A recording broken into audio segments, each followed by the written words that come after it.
Hi students, it's me. I just wanted to say hello and let you see my face because I knew that you would miss me terribly.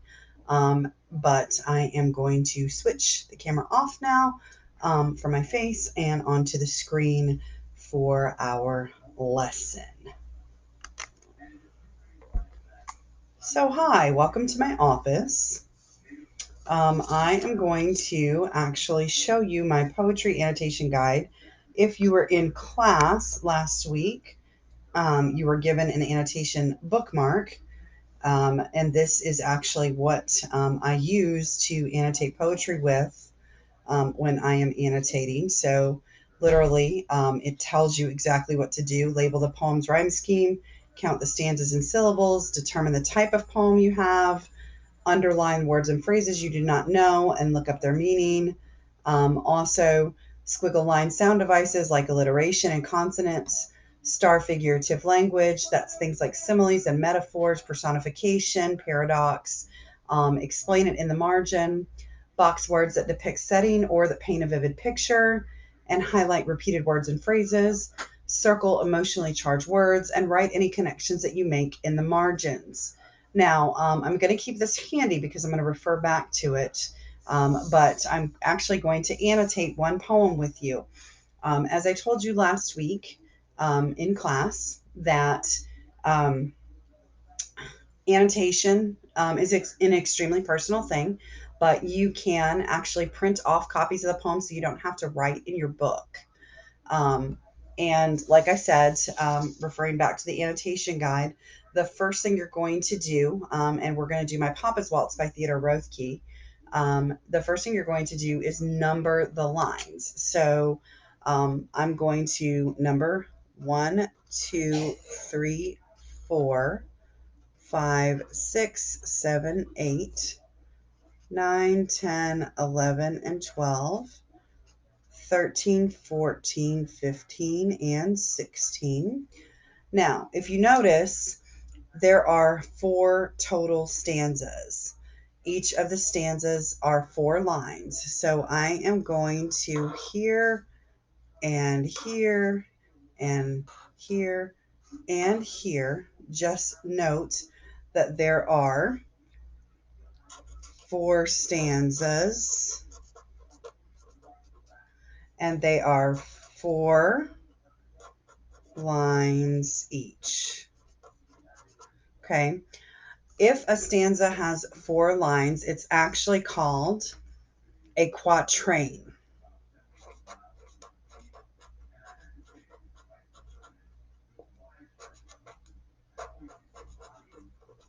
So this poem, My Papa's Waltz, is comprised of four quatrains. Now, I'm going to read the poem to you. You can find a recording of this particular poem on YouTube, read by Theodore Rothke himself. But I'm just going to go ahead and read it to you before we begin to look at the rhyme scheme and determine what type of poem it is, underline words and phrases and try to define them in context, and begin to really look at what this poem might possibly mean. So, and these are a lot of the steps you have to take when you're looking at poetry, because again, like I told you last week, poetry is a very, very visceral thing. It comes from the deepest, darkest depths of one's heart. So, in this particular poem, I'm going to read it to you. Um, the whiskey on your breath could make a small boy dizzy, but I hung on like death. Such waltzing was not easy. We romped until the pans slid from the kitchen shelf. My mother's countenance could not unfrown itself. The hand that held my wrist was battered on one knuckle. At every step you missed, my right ear scraped a buckle. You beat time on my head with a palm caked hard by dirt, then waltzed me off to bed, still clinging to your shirt. Now, this particular poem, My Papa's Waltz, if you noticed as I read it, I was reading it in the same rhythm of a waltz. A waltz is 1, 2, 3, 1, 2, 3, 1, 2, 3, 1, 2, 3. So immediately, as I look at my four quatrains here, I immediately notice that the way the rhythm of the poem is written is like a waltz. So I'm going to write that here on the side. I'm going to write rhythm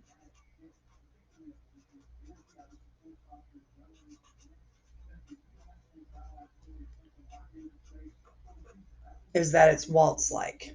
Okay, now I'm going to switch colors here, and I am going to number or actually use the letters of the alphabet to identify the rhyme scheme. And again, this is probably something that some of you did when you were in school, but some of you, it's been quite some time since you've been in school.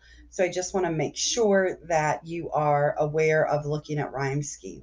So you use letters of the alphabet, of course, and you begin with A. So I look to see if I can find a rhyme scheme here, and I see breath and death, so they rhyme. So I'm going to start here with A for breath, and then death would also be A. Dizzy and easy. Now, do they actually rhyme? Not literally, but it's actually called a slant rhyme. So that would be the letter B. It's not quite the same, so I'm just going to notate here on the side dizzy and easy is slant rhyme. Okay, just so that I am fully aware of that. Now, pans and shelf don't rhyme. Countenance and itself.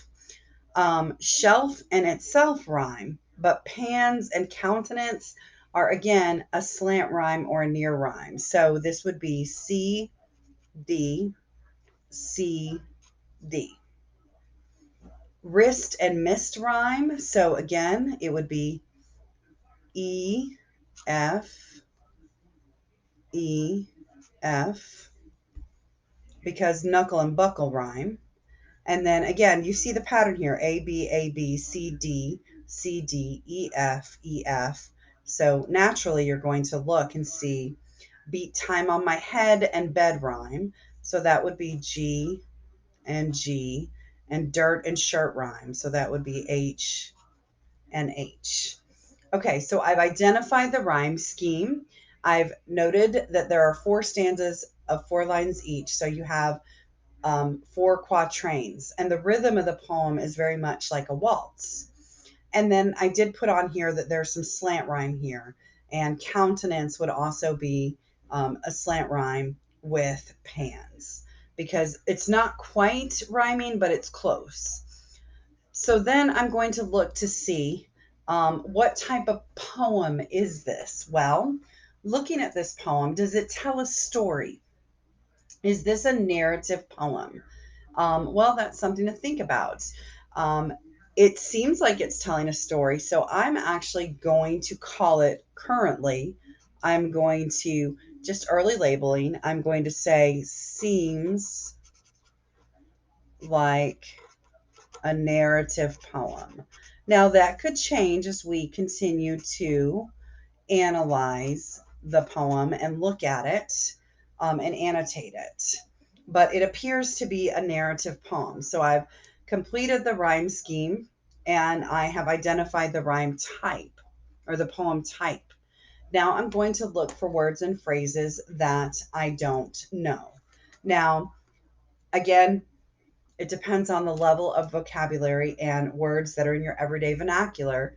But immediately, the word that sticks out to me is countenance. That is a word that is not in everyday vernacular. So I'm going to underline that. And then I'm going to look to see if there's any other word. Romped would be another one as well. Romped is not a common word that is used in everyday vernacular either. So I'm going to try to define these in context. I'll come back to them here in just a second. So it says look up their meaning, but right now we're continuing to annotate, and then we'll come back to it. Um, Now it says squiggle line sound devices like alliteration and consonants. Now, alliteration is the same sound, and it's the same consonant sound in a sentence. So you're looking at Peter Piper picked a peck of pickled peppers. That's alliteration. Um, she sells seashells down by the seashore is also another form of alliteration. So, looking at that, I want to see if I can find any sound devices. So, looking at here, let's see here. Um, I don't know. Do you see any sort of alliteration? I don't necessarily see hand that held would definitely be alliteration. So I'm just going to draw an arrow over here to the side and I'm going to write alliteration so that I'm aware that that is alliteration. And then is there any other? Let's see here. Could make a small boy dizzy, hung on like death. Waltzing was not easy. Romped, pans, slid, kitchen, mother's countenance, could not. No, I don't really see a whole lot of other sound devices. Um, so I'm just going to move on from there and go in and begin to look for figurative language. So I'm looking for similes, metaphors, imagery, those types of things to see what I can find here. So immediately, what sticks out to me is a simile. I immediately see a simile for this particular poem, and I'm sure you've identified it already. So, but here, hung on like death. Okay, so I'm going to star that, and then I'm going to write over here in the margins that that is a simile, um, because he's saying that he hung on like death. Okay, um, and then is there anything else? Is there any metaphors? Is there imagery? Any sort of figurative language, personification, um, anything like that. Hmm. Well, I don't really see a whole lot, but we'll come back to that. The next thing we're supposed to do is to box words that depict a setting or that paint a vivid picture. Now, again, that is very personal. So you want to look to see if there is anything that you can find in here that you can picture, you can visualize when you are looking at the poem. And for me, the first thing that I see that I can visualize and see is palm caked hard by dirt. So I'm going to actually put a box around that because to me, that is something that is very vivid. Okay, so I'm going to box that. And then I'm also going to box two um, pans slid from the kitchen shelf. I'm gonna box that because I can actually see the pans sliding down. So I'm going to box that because to me, that paints a vivid picture as well. Um, the hand that held my wrist, again, that is not only alliteration, and it's okay if you double box or double underline or squiggle line or something is more than one thing in a poem. Um, so I can see this hand that was holding the wrist being battered on a knuckle. So I picture possibly knuckles that are battered, possibly maybe there was a fight. So I'll write that in my notes in the margin here in just a second. And then the right ear scraping to me is also very vivid. So I'm boxing things that are vivid to me. Now, what's vivid to me may not be what's vivid to you. Again, everybody's experiences are very different. So, especially when it comes to poetry, so there's a lot to really think about. Now, the next thing it asks us to do on the annotation guide, which I will put again under here, is it asks us to highlight repeated words and phrases. And if you'll give me just a moment, I'm going to step away and grab one of my highlighters.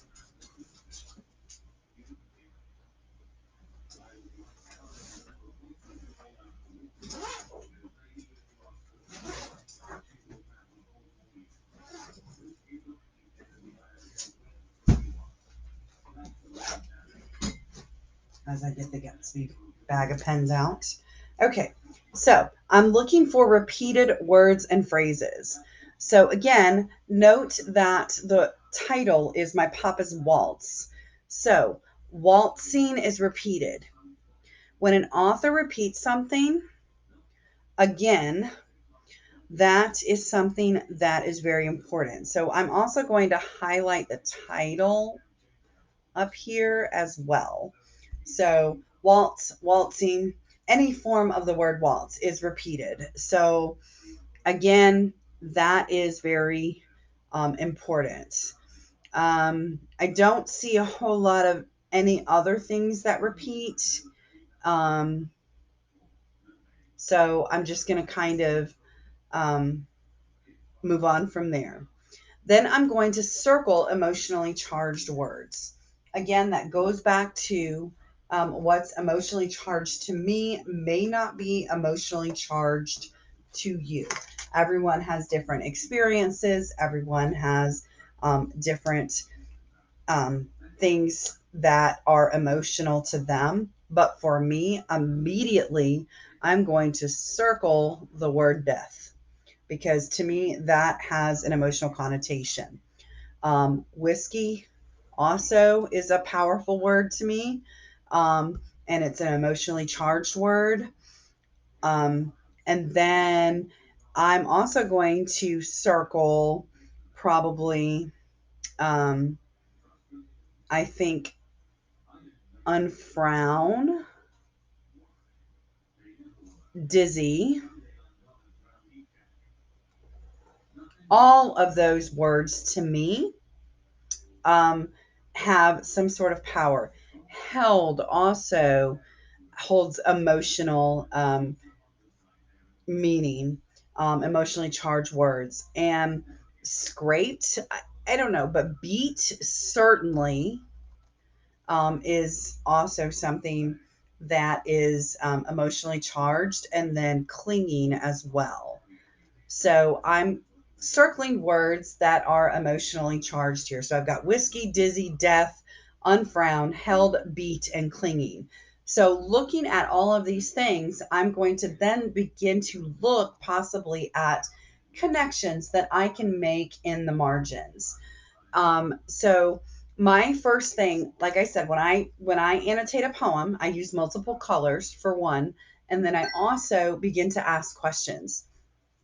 So, one of the first things I'm going to do after a first read of the poem and annotations, I do another reading and I start to look, okay, whiskey on your breath can make a small boy dizzy. So, my first question here, but I hung on like death, such waltzing was not easy. So, my first question, and I'm just going to draw an arrow here, is he drunk? And then I'm going to put in parentheses the dad, because again, that particular aspect of it is it's just asking to me, is he drunk? It says the whiskey on your breath, which means he's close enough to where the little boy can smell the whiskey. Um, and it says he's hanging on like death. What does that mean? Well, I want to know. And then it says such waltzing was not easy. Is the little boy trying to keep up with his dad? What's going on here? So then it says we romped until the pan slid from the kitchen shelf. Okay, so to me, again, as I said before, that is a very vivid image in my mind. So again, that goes back to the question: is he drunk? Romping until the pan sliding from the kitchen shelf. Um, What on earth are they doing? So I'm going to draw another arrow and say, what are they doing?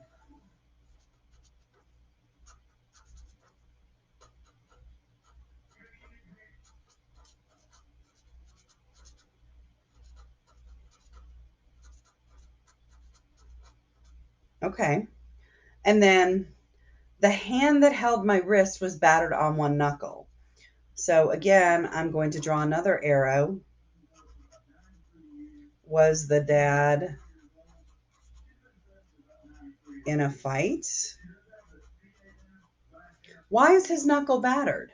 So that's one of the first things that I'm asking here. And then it says that every step you miss, that goes back again up to the question, is he drunk? My right ear scraped a buckle. I'm assuming this is a belt buckle of some sort. So I'm making that connection.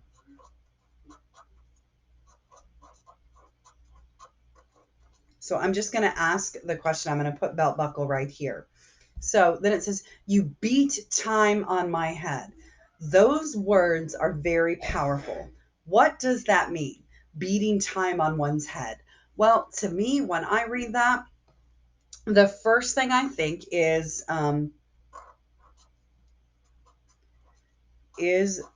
the child being abused? Is he? I don't really know. Is a child being abused?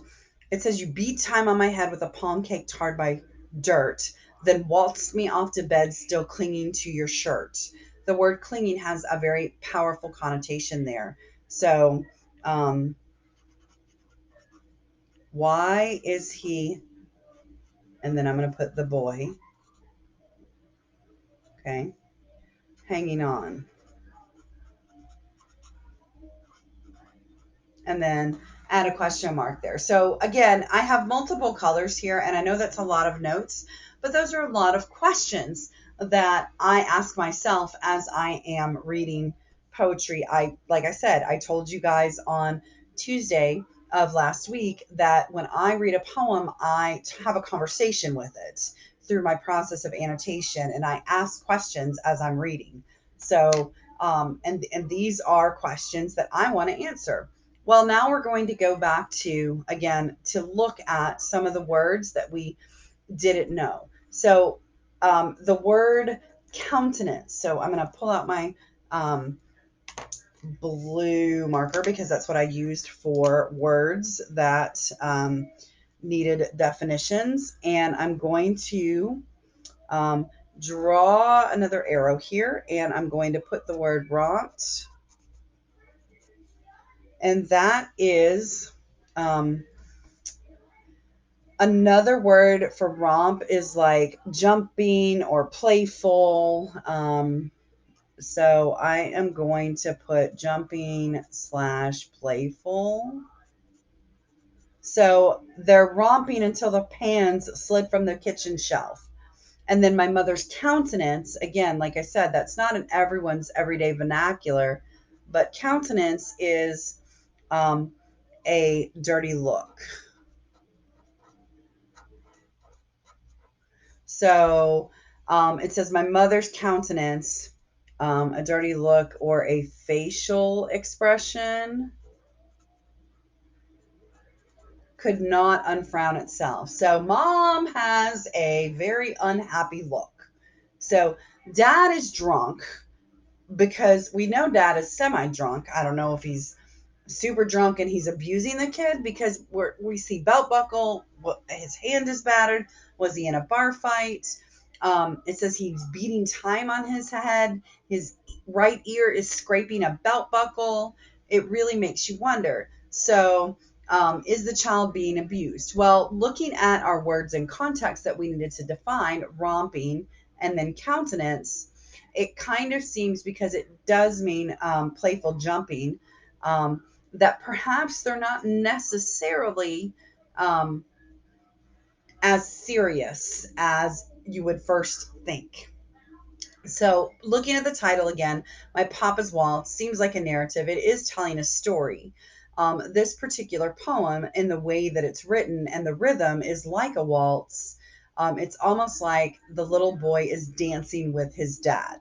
So, looking at that, my question for you is the little boy indeed dancing with his father? So, possibly dancing with his father. Maybe his dad had been working all day and just had been working really hard, and his knuckles were battered because he'd been working so hard, not necessarily because he'd been in a bar fight. The little boy could possibly be standing on his dad's shoes, and he is just having a good time with his dad, and his dad is dancing because maybe it's payday and his dad has had a few. Now, again, this is where it's important to have author background information. Theodore Rothke was a older man when he wrote this poem. This poem. He's actually writing about his father, who was deceased. So in that, Theodore Rothke's father and his family owned a greenhouse. And so I know that information because I researched the author many years ago when I read this poem. Because the first time I read this poem, I was extremely unhappy and immediately went to this child is getting abused. But then after a second and third reading and analysis and looking at it really, seeing that he's telling a story and a fond memory of his father.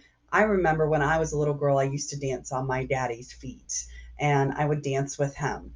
And typically, in that sense, he's saying the whiskey on his breath could make a small boy dizzy, meaning, yeah, his dad probably had a few, threw back a few before he came home from work. It was payday and he was having a good time.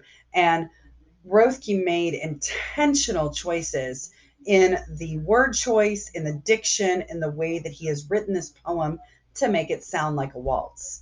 So, in that sense, I would say the boy is possibly dancing with his father. Now, the question we have now is now that we've annotated and looked at it and kind of analyzed whether the boy is dancing with his father. Now, you could debate and certainly have an academic discussion as to whether the child is being abused. And certainly, I have been a part of multiple discussions of that nature. But my question is for you is what is the theme of this poem? What do you think that Rothke was trying to say?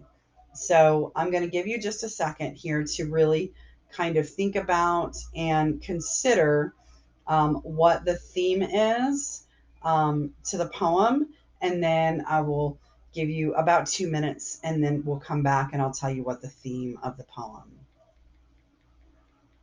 is.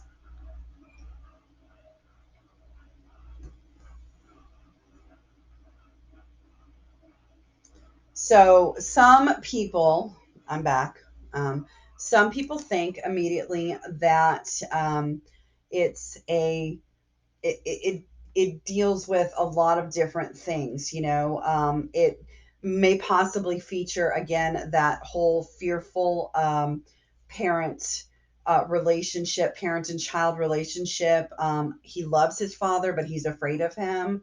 Um, he describes him as having battered knuckles. So again, that could present an argument that the child is possibly being abused.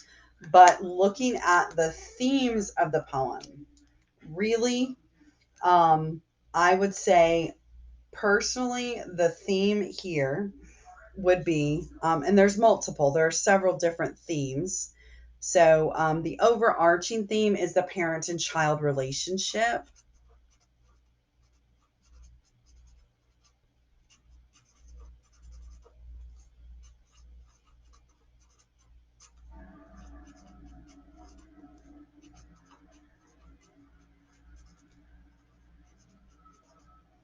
But also a secondary theme in this particular thing would definitely be possibly conflicted emotions. because you do have you have conflicting emotions here. Um, and it really has, so you have the parent and child relationship, obviously, but there's some conflict there. So you could say that this poem, this waltz like narrative poem, is a paradox, really. And it presents the um, masculinity of his father. His father is a man. His father is kind of tipsy, and he has dirty palms and he has battered knuckles. Is the boy afraid? So you have family and relationships, and you have fear, and you have love. So it could be any number of things. So the overarching theme is the relationship between a parent and child, but secondary themes here are love and conflict, that conflict of love. And then, of course, you would also have a little bit of the fear as well, and then family. So you could actually write an essay on a number of different things. You could write an essay with a thesis statement talking about his use of figurative language, such as simile. You can talk about his use of diction, especially with the words that he particularly chose in this poem. You could talk about his rhythm. You definitely want to talk about the fact that it has four quatrains and the rhythm is like that of a waltz, and the title is My Papa's Waltz. But you also want to talk about how those literary devices lead to the overarching theme. So, your overarching theme here is the relationship between a parent and a child. Sometimes those relationships are conflicted, sometimes they are not perfect. So, you do have conflict, and you also have fear. Some children fear their parents, as they very well should. But again, you have to look and see, what are the little boy and the dad doing? Are they dancing, or is he being beaten? So again, you would have to really look and see what devices are being used in order to ascertain or determine the overall theme. So that is an annotation of a poem in a nutshell. And like I said, I do certainly recommend printing them off, and taking lots and lots and lots of notes, to be able to ascertain different things about the poem, and also um, the type of poem and the theme, so that you're prepared for discussion. Um, and I'm going to do one more analysis, but that'll be in a separate video. But this particular poem, it is a narrative poem, but it's also a ballad, because it's in the form, it could be sung. It certainly could be sung. Now, I'm not going to sing for you, but you have a stressed and unstressed syllable in each line. And so it does, the words alternate. So that certainly would be something. So it seems like a narrative poem, but is actually a loose ballad.